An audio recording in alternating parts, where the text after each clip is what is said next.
টঙ্গীর তুরাগ তীরে চলমান বিশ্ব ইজতেমাকে মিডিয়ায় 2 পর্ব বলা হলেও এটি আদৌ 2 পর্ব নয়, বরং দুটি ভিন্ন পক্ষের ভিন্ন ইজতেমা। যেই তাবলিগের 6টি মূলনীতির অন্যতম ছিল ইকরামুল মুসলিমিন তথা মুসলিম ভাইকে সম্মান করা, সেই তাবলিগের মধ্যে নজিরবিহীন সংঘর্ষে তৈরি হয়েছে দুটি পক্ষ। মূলত দিল্লির মাওলানা সাদ সাহেব নিজেকে বিশ্ব তাবলিগের একক আমির ঘোষণা করা এবং বিভিন্ন বিষয়ে মারাত্মক বিভ্রান্তিকর বক্তব্যের কারণে এই জটিলতার সৃষ্টি হয়েছে। 1926 সালে ভারতের মেওয়াতে দেওবন্দি ঘরানার আলেম মাওলানা ইলিয়াসের হাত ধরে তাবলিগের এই ধারার সূচনা হয়। প্রতিষ্ঠার পর থেকে প্রায় 100 বছর যাবৎ বরকতময় এই সংগঠনের মাধ্যমে বিশ্বের কোটি কোটি মানুষ হেদায়েতের দিশা পেয়েছে।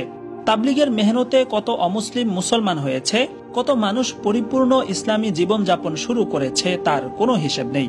ইসলামের সততা, ইনসাফ ও সাদাসিধে জীবনাচারের আদর্শ নমুনা ছিল এই তাবলিগ জামাত। এটি ছিল একমাত্র সংগঠন যাদের ব্যাপারে বিএনপি, আওয়ামী লীগ, জামায়াত, জাতীয় পার্টি দলমত নির্বিশেষে দেশের সমস্ত মানুষ যাদেরকে ভালোবাসত। বিশেষ করে বাংলাদেশের বিশ্ব ইজতেমা হজের পর পৃথিবীর মুসলিমদের বৃহত্তম জামায়াত, যার মধ্য দিয়ে বিশ্ব দরবারে বাংলাদেশের ভাবমূর্তিও উজ্জ্বল হয়েছিল। সমস্যার উৎপত্তি 2014 সালে তাবলিগের শীর্ষ মুরব্বী দিল্লির মাওলানা জুবাইরুল হাসানের ইন্তেকালের পর থেকে। তখন এই মাওলানা সাদ সাহেব অনেকটা প্রধান মুরব্বীর ভূমিকায় অবতীর্ণ হন এবং একের পর এক বিভ্রান্তিকর বক্তব্য দিতে শুরু করেন, যার মধ্যে অন্যতম হচ্ছে ক্যামেরা মোবাইল পকেটে নিলে নামাজ হবে না। যে আলেমগণ ক্যামেরাওয়ালা মোবাইল রাখাকে জায়েজ বলেন, খোদার কসম তারা গাধা গাধা গাধা। শুধু তাবলিগি নবীদের কাজ, এছাড়া দিনের যত কাজ আছে অর্থাৎ দিনী ইলম শিখা, শিখানো, আত্মশুদ্ধি, কিতাবাদি রচনা করা কোনোটাই নবুয়তের কাজ নয়। তর্জমা না জেনে কুরআন তিলাওয়াত করলে সোয়াব তো হবেই না, উল্টা গুনাহ হবে। যেসব আলেম মাদ্রাসা মসজিদে পড়িয়ে বেতন নেন তাদের বেতন বেশ্যার উপার্জনের চেয়েও খারাপ, বেশ্যারাও তাদের আগে জান্নাতে যাবে। এই ধরনের ভয়ানক বক্তব্যের কারণে উপমহাদেশীয় মুসলিমদের শীর্ষতম ধর্মীয় কেন্দ্র দারুল উলুম দেওবন্দ থেকে মাওলানা সাদ সাহেবের বক্তব্যকে ভ্রান্ত বলে ফতোয়া দেওয়া হয় এবং তাকে এগুলো প্রত্যাহার করার আহ্বান জানানো হয়। সমস্যার আরেকটি কারণ হচ্ছে তাবলিগ মূলত পরামর্শ বা মশওয়ারা ভিত্তিক একটি জামাত হলেও মাওলানা সাদ সাহেব নিজেই নিজেকে আমির ঘোষণা করে বসেন। একদিকে বিভ্রান্তিকর বক্তব্য, অপরদিকে নিজেকে আমির ঘোষণা করার দ্বারা বরকতময় এই জামাতের মধ্যে নজিরবিহীন অস্থিরতা সৃষ্টি হয়।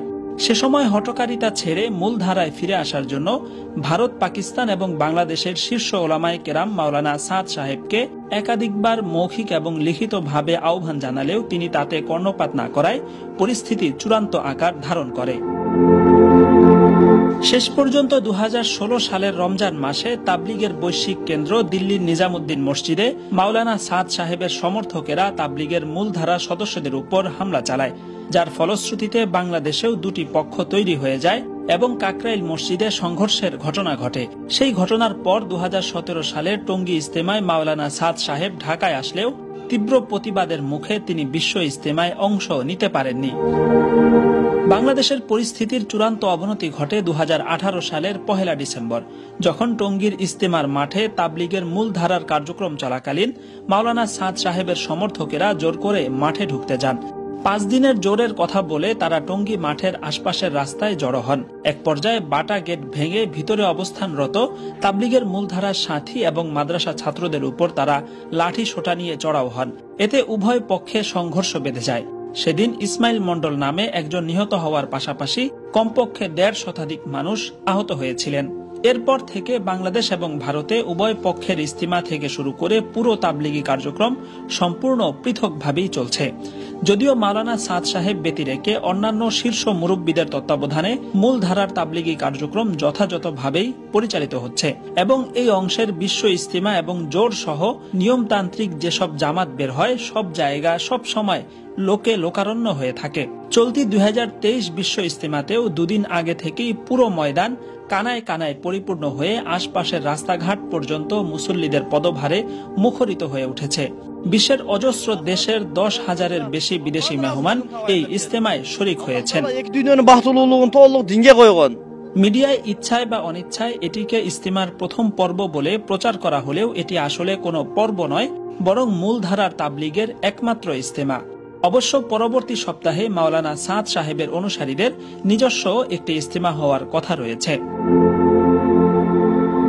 মাওলানা সাদ সাহেব যদি দারুল উলুম দেওবন্দের নির্দেশিত পন্থায় তার চরম বিভ্রান্তিকর বক্তব্য প্রত্যাহার করেন এবং নিজেকে একক আমির ঘোষণা থেকে সরে আসেন, তাহলে হয়তো জোর মিল মোহাব্বতের সেই তাবলিগকে আবার একসাথে এক কাতারে দেখা যাবে।